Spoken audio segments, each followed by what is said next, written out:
Hi, the purpose of this video is to demonstrate how I have adapted an ideal TCR slotless race car to the Aurora AFX speed steer system. Now, in front of you, I have two cars, and I'll show you the chassis here in a bit and how I've adapted. The one on my left hand is a BMW from the Aurora system, and the one on my right is a Porsche 935 from the Ideal system. The cars look very similar, but you'll notice how much larger the Ideal is, and that plays a big difference on whether it'll run or not on the track.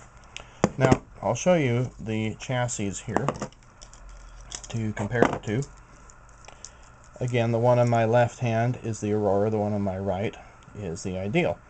Totally different on the top and totally different on the bottom. So just briefly, how the Aurora works is that the pickup shoes send the electricity to the motor, which then spins the rear wheels. Now, how I change lanes, I have this controller here and the steering wheel, and I've marked where my A and where my B lane is. The A meaning the right, the B meaning the left. And by changing the steering wheel, I can then go from right to left. Now, how that happens is it changes the polarity of the armature right there. And so it'll either spin clockwise or counterclockwise. And there's a little worm gear up front, a little steering pin. And depending on which direction it is, right now it's to the right. And then if I were to change the wheel, then it would rotate to the left. The Ideal works on a similar principle, steering left to right, but a whole different mechanism. The front wheels are totally free spinning, much like a Matchbox car. There you see your armature, and it's encased in a nice little metal box. Now, how it changes lanes is when the polarity is switched, you have this little gear underneath this main gear that then interacts with the gears on each of the wheels.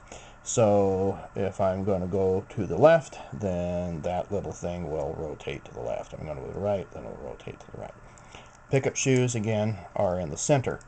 And probably due to patent issues, they react the opposite of the Aurora. So in the Aurora, if I were to go left, this car would go right. So what I did to overcome that is I turned the armature upside down, and then now things work the way they should with the Aurora system.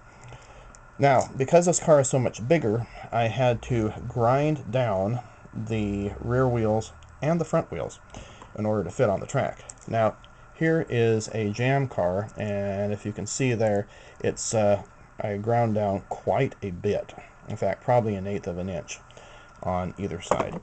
So now I'm going to snap on the body and do my little demonstration.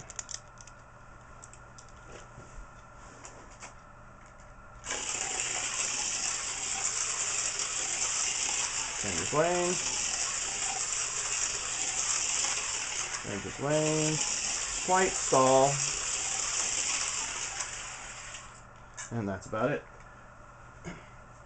Now, I will take an Aurora car, and you'll see how much faster the Aurora is. And there it goes, crash. Well, it looks like it works, but it's not the ideal, no pun intended, system for the speed steer set.